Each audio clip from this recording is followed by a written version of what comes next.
Hey everyone, Fina here from Fina Reads. Welcome and welcome back to my channel. Today I want to talk about some old books because new is not always better.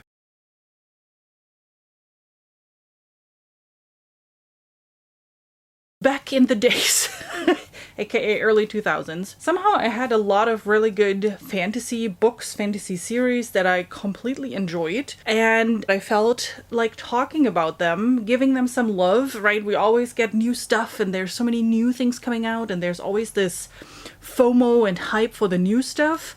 But sometimes old things are good too, and old books are worthy of being read and being recognized. And that's why I want to talk about 3 epic fantasy series from female authors. They are all from round about the early 2000s. I'm definitely curious, so let me know down in the comments if you've read any of these. I'm pretty sure at least one of them you've heard about, at least on my channel. So let's start with an author and with multiple series, I guess she has written, that was one of the earlier epic fantasy series that I've read, one that stuck with me, one that got me really excited about fantasy in general, and that is Trudi Caravan, who is an Australian author of a total of 4 fantasy series. There are 2 series that are connected. Between those 2, she wrote a different trilogy, and then like later in the 2000s, she wrote a quartet. Starting with the Black Magician trilogy, which is Magician's Guild, The Novice, and The High Lord. Those 3 books were published between 2001 and 2002. This is a very typical kind of Hunger Games type trope, where we have Sonea, who's our main character, who is kind of a rebel street girl. She is a regular human, and then you have the elite, which are the magicians. They have magical powers. Regular humans don't. And as you can imagine, the magicians are ruling the world, right? They decide what's happening, what's going on, and they decide who of the humans is being sacrificed for whatever purpose. And during their yearly parade, where they're about to pick who they want to sacrifice, Sonea is basically that rebel girl that is attacking them. And usually, you know, magical shields protect them from everything, but somehow the attack goes through and they are trying to capture her real quick to keep it hush-hush so no one actually sees that a regular human could harm a magician, because that would be terrible, right? That would destroy the world order, that kind of stuff. So Black Magician is very much a political intrigue fantasy series with that kind of underdog girl that is going up in the ranks and learning the ropes off the other side, and is stumbling into some things that are not to her favor. Another trope, obviously, that is very prevalent. It has a really very cool school setting, especially in book 1, with a lot of learning the magic system as part of that. And the interesting part then is that Trudi Caravan at one point decided to continue this series with a Traitor Spy trilogy, where the books are The Ambassador's Mission, The Rogue, and The Traitor Queen.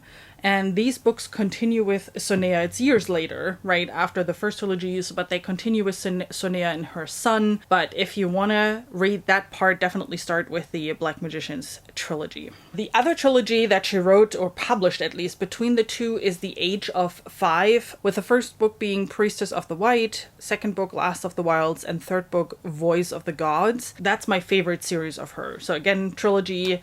As the name of the titles probably already give you an indication of, this is very religion focused, very religious fanatic focused actually, and gods not quite seeming to be what they say they are.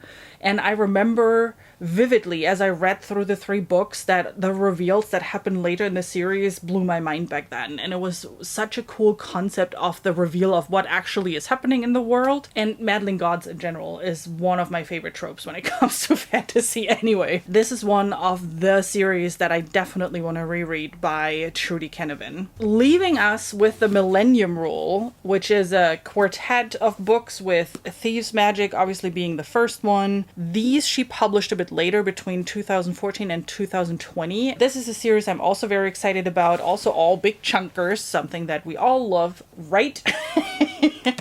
And I've so far avoided and I will continue to avoid figuring out what this is about, because I love to go into things like this blind, just to be more surprised and not have any expectations that then maybe are not met, you know, that kind of stuff. By the way, if any one of you has interest in reading this with me, let me know. I would be happy to do a buddy read with you for this series and experience it together with you. The second author is Karen Miller, an author who grew up in Canada and moved to Australia. I swear there is not a theme here with Australian authors, but she lives now in Australia, and she published 3 finished series and she started 1. That one, I don't know if it will ever be finished, because it's supposed to be a quintet and there's only 1 book out, and that came out like in 2013 or something. But I'm getting ahead of myself. What I think is interesting with Karen Miller is that the reviews of her books tend to be on the lower 3 side. I can see in some cases why that's the case, but I actually think that makes them even more exceptional. So what am I talking about? The series in particular that I'm talking about here is the God Speaker trilogy, with the first book being Empress, the second, The Reverend Kingdom, and the third one, Hammer of God. Those were published between 2007 and 2008. And this is one of those series where I just remember the hatred for the main character. Hecate, the main character, she is born a slave girl, and she just says, you know what, screw this. I don't want to deal with this stuff. I'm going to go up the ranks and I'm making something out of myself. And boy, does she. She is ruthless. She is cranky. She is, excuse the B word, bitchy. But she's a character that you love to loathe because she is just ridiculous. You're just sitting there. It's like, girl, are you freaking kidding me right now? How can you say something like this? How can you do something like this? And I remember those emotions very vividly. So that is definitely one of those kind of psychopath characters that you follow through the entire trilogy. And where you just sit there and it's like, what am I reading here? This is so weird, but so cool. And the other thing that I remember very vividly is the world in general. It is more a desert type setting, at least at the beginning. And it has very cool kind of world building elements in there as well. And then besides world building, of course, you have a lot of political intrigue, right? You have a lot of meddling, you have a lot of backstabbing, that kind of stuff of it as well. 2 of her other series are actually duologies. One is the Kingmaker, Kingbreaker duology, with book 1 being Innocent Mage and then Awakened Mage being book 2. One of the things that is actually kind of cool, you can see that on the spines. So I don't know if that was a trend or something, but they did some really cool spines with them. I have the wrong version of her other duology, which is Fisherman's Children. But they had a version of this too where the covers kind of matched really nicely on that one. So that is an added bonus for this series, I find. This is similar in the sense of someone is born into a lower life than they want to be in, so they, you know, get away from that and try to grow up the ranks. Fisherman's Children with the Prodigal Mage and the Reluctant Mage, book 1 and 2, I actually haven't read yet. And similar, I don't know a whole lot about what's going on here, and I don't want to know what's going on here. I just have them here to read them eventually. And the last one. I haven't talked about it in a while, but of course this has to be part of this video. And I'm talking, of course, about the Green Rider series by Kristen Britain, my all-time favorite fantasy series. Kristen Britain is a US author. See, not all Australian, I told you. The first book, Green Rider, was actually published in 1998, but then book 2, 3, and 4, and I believe 5 were published between 2000 and 2010.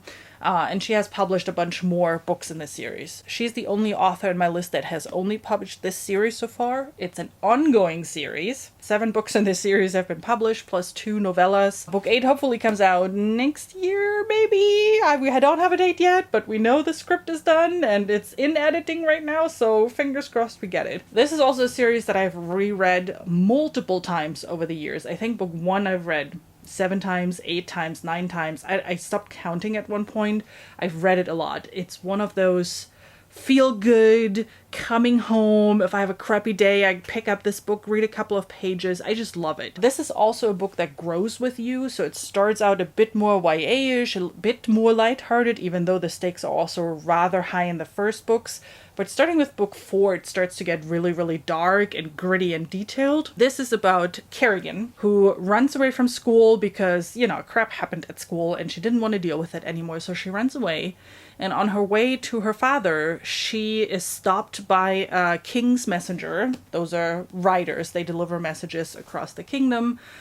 He has an arrow stuck in his back and is about to die. His dying wish, basically, is that Kerrigan brings the message to the king, the message that he currently holds to the king. So she says, oh God, okay, what am I supposed to do here right now? So she takes the horse, she takes the message, she takes whatever he had with him and starts riding towards the capital to get that to the king. And she realizes she's being followed by some evil guys. And the first book is essentially her journey to the kingdom and what happened there and her discovering, okay, what's even going on.